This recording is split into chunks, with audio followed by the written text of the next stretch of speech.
ऐसा न कोई देखा ना है न कोई होगा, बस एक है जीदार अलमदार। जिंदा रहे अब्बास अलमदार। नाज़रीन पाण हिन वक़्तु मौजूद आहियूं साइड कोटड़ी। अॼु 10 मुहर्रम हराम जे हवाले सां ख़ुदा जी बस्ती खां जीअं सुबुह 6 वॻे खां जेको काफ़िलो निकितल आहे कब्रिस्तान इस्मानी चौक खां पोइ हिन वक़्तु भिटाई कॉलोनी पहुतो आहे। असां सां गॾु शिया उलमा अॻुवान जेको आहे डॉक्टर बरकत लिगारी बि मौजूदु आहे। उन खां पुछंदासीं त हू हिकु बतौर डॉक्टर उन खां पोइ शिया उलमा जे अॻुवानी कंदे हिन वक़्तु भिटाई कॉलोनी पहुतो आहे। उन खां पुछंदासीं उन कीअं पिया निभायूं। बिस्मिल्लाहिर्रहमानिर्रहीम।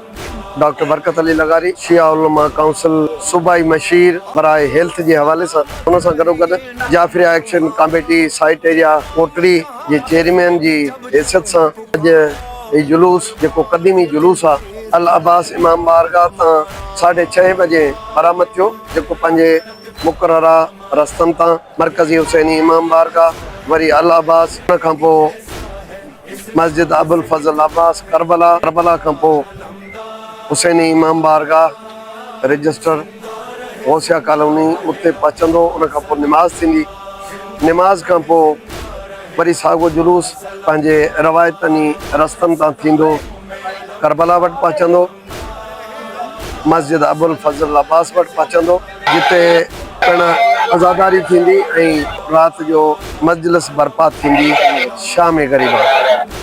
मां राति 1 बजे ताईं हॉस्पिटल में हुउसि, GHQ Bilawal medical college hospital Kotri. उन्हनि इंतज़ामनि जो जाइज़ो वरितोसीं।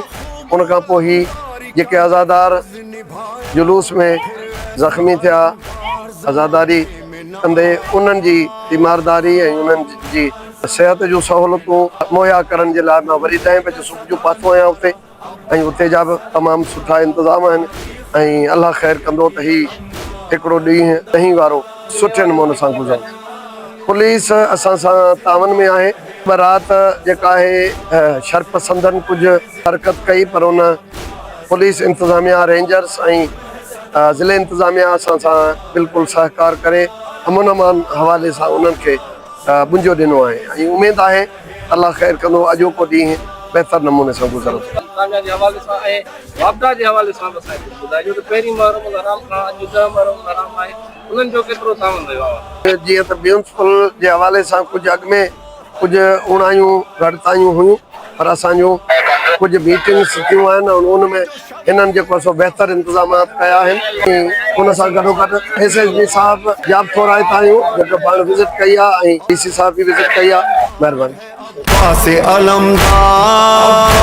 अलमदार है अब्बास अलमदार।